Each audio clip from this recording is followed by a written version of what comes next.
The $400 price point for a gaming PC build can require you to get a little creative if you want the best performance possible. In this video, I'm going to talk about what $400 can get you new versus what it can get you used.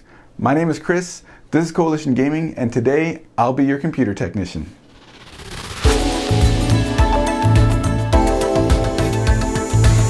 Real quick, if you're new around here and like PC gaming, hardware reviews, streaming tutorials, and tech news, be sure to hit that subscribe button and that bell, and don't miss a single upload. Anyways, let's get to the video. $400 is in the range of a very common price point people ask about when looking at getting into PC gaming.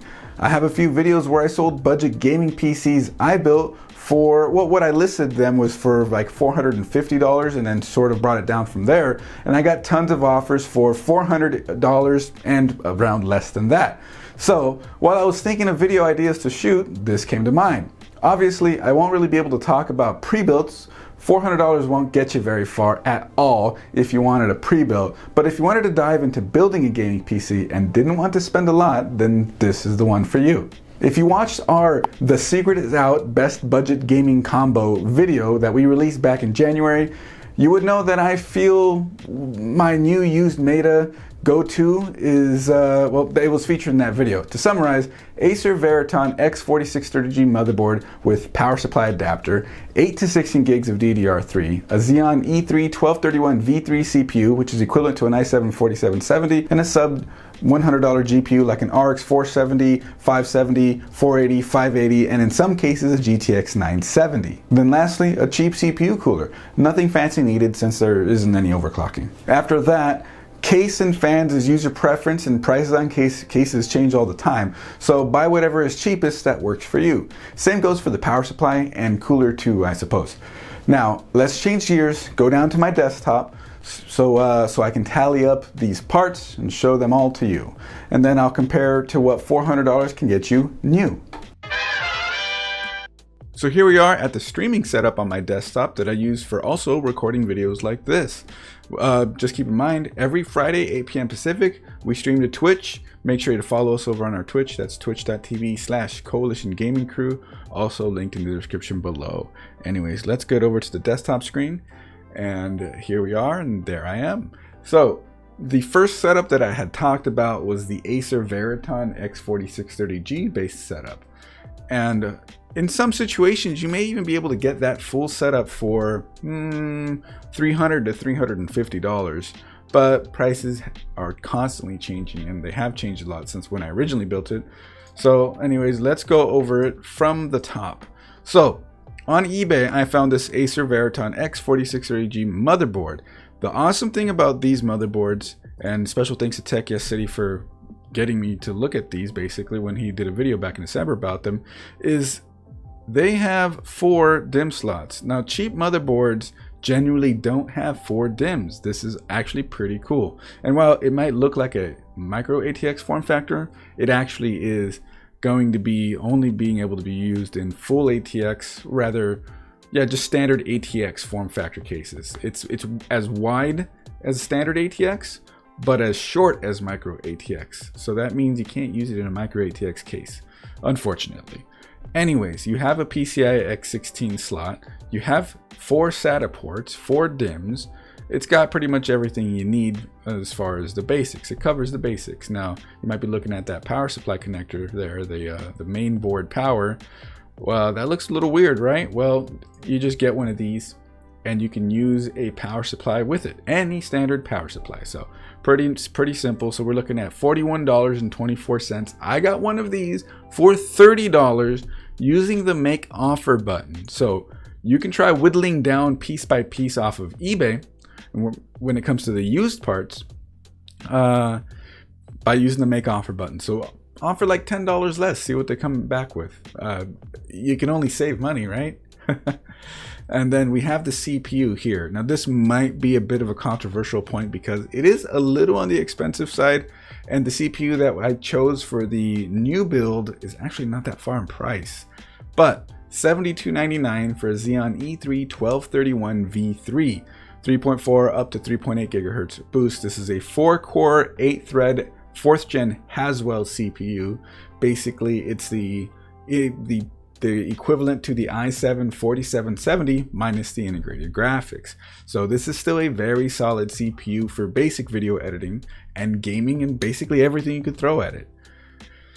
And then when we're talking about a CPU cooler, we're going to look at new parts here, and I've used this one as well. $20.99 for a 4 heat pipe deep cool GAMX 400. Yeah, that's actually perfectly fine. You might be able to find different coolers, new coolers that might cost less, 3 heat pipe ones that would be fine on eBay, but this is what I'm choosing at the moment. And then we have the lot of 4 Samsung PC3 12800U. Basically, this is DDR3 1600 desktop memory. And 4 4 gig sticks means we're getting 16 gigabytes of RAM for $32 plus $8.42 shipping. So 40 bucks. Basically, that's $10 a stick. And that is definitely not bad price. Now, don't be too afraid of buying from eBay, because if stuff doesn't work, most of the time you can get that taken care of. eBay is really good about buyer protection. One more thing, the graphics card. The graphics card is an RX 470 4 gig, and this one looks like it's in decent shape. It has a backplate, which is actually a nice bonus for $75 plus $10 shipping.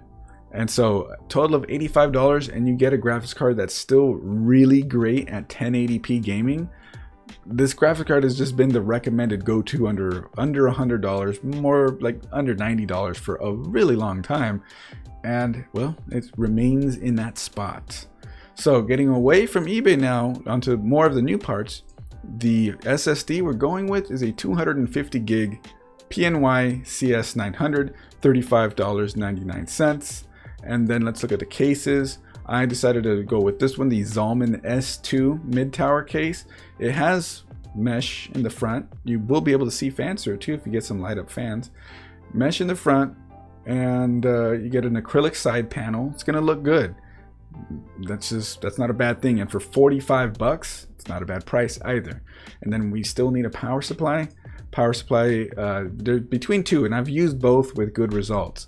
We have the 550 watt EVGA N1, so it's not rated, but it's 550 watts, and the 500 watt Thermaltake Smart 80 Plus white certified power supply. Both are for $48, and you might be able to get away trimming the money a little bit if you go with the 400 watt EVGA for $36.99, or I believe the 430 watt Thermaltake for $38.41. But you're going to start limiting yourself a little bit if you go under 500 watts, especially if you want to carry that power supply forward through any upgrades.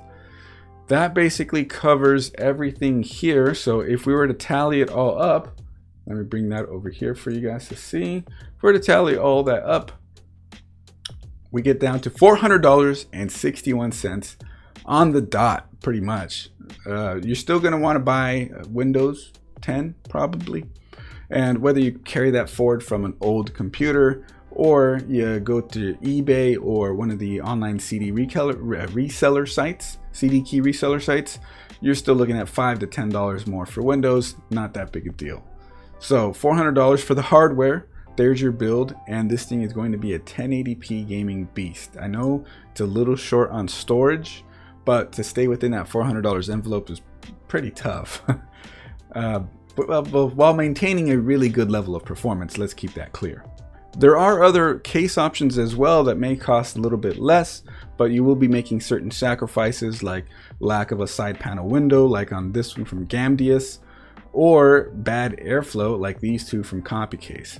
And it same goes for like this DIY PC one. This Cougar looks pretty good, but I'm not sure if you'd take that over the other one, because I mean, you do have front mesh. You know, it's give and take a little bit, but like I mentioned, it is sort of preference as well. So you pick whatever you want, as long as it fits the price that you're looking for, as long as it fits within your budget. Okay, so let's get to the list of the new parts that I tried to fit within the $400 budget. And here we are, the PC part picker list right in here in front of us. Now, I started with the CPU, the Ryzen 5 1600. Even though this one says it's the 14 nanometer one, Amazon still has the Ryzen 5 1600 AF, 12 nanometer variant for $85. And that is an insane deal still. And at the current moment, I couldn't find anything cheaper than that for AM4. So that kind of says a lot. We're going from 4-core 8-thread Xeon to 6-core 12-thread Ryzen for less than $15 more.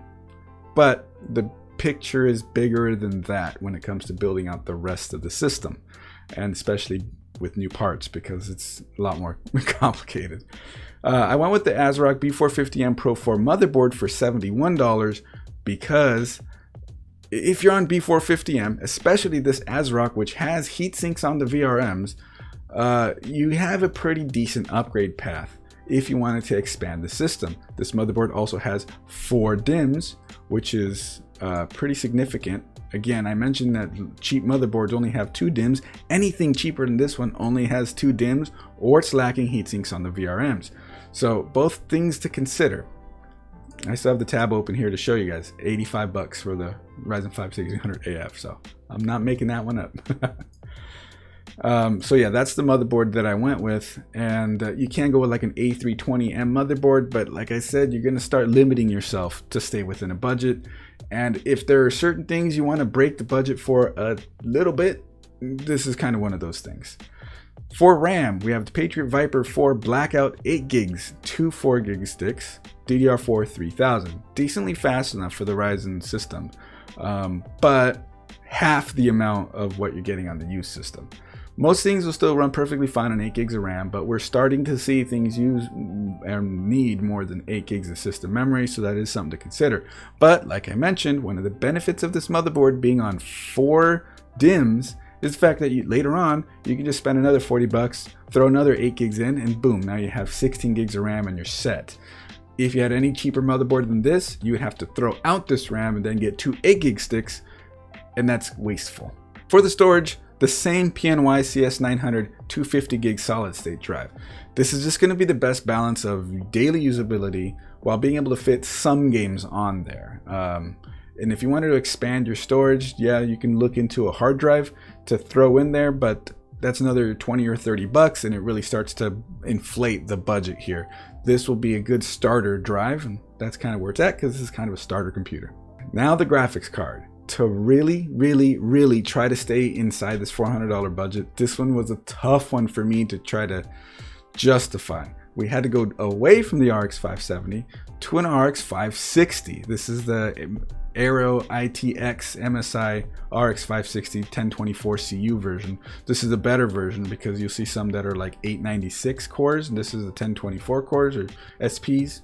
I believe it's 14 CUs versus 12 CUs.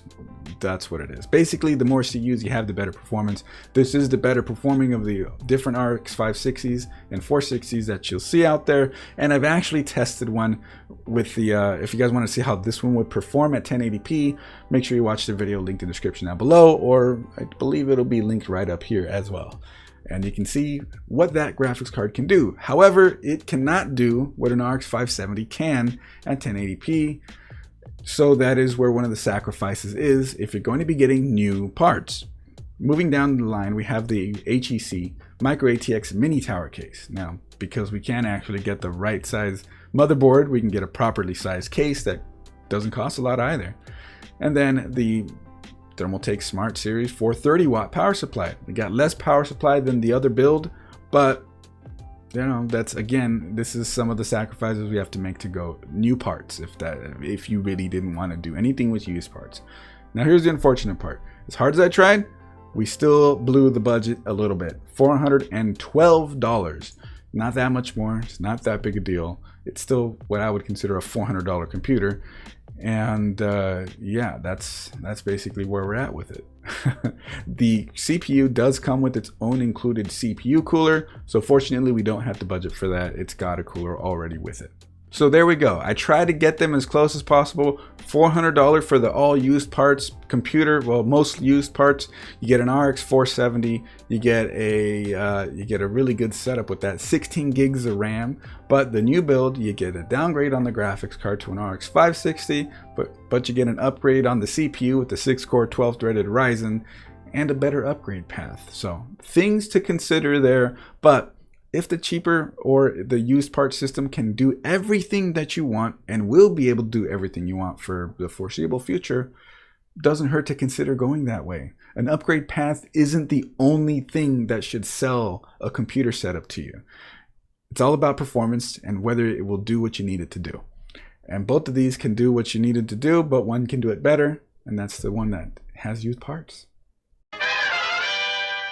If $400 is a price point you were looking at, you can't really go wrong with what I've talked about here. Obviously, going into the secondhand market will get you the best value for the money in terms of performance, especially at 1080p, but you are by no means putting a limit to the best your computer can do. The performance of the Xeon E3 1231 V3, aka the i7 4770 minus integrated graphics, is still perfectly relevant today for everything from gaming to video editing, and if you want to see how this combo performs with the best sub $250 GPU that you can throw at it, check out the build video when I use these parts linked in the description down below. What would be your go-to setup for $400?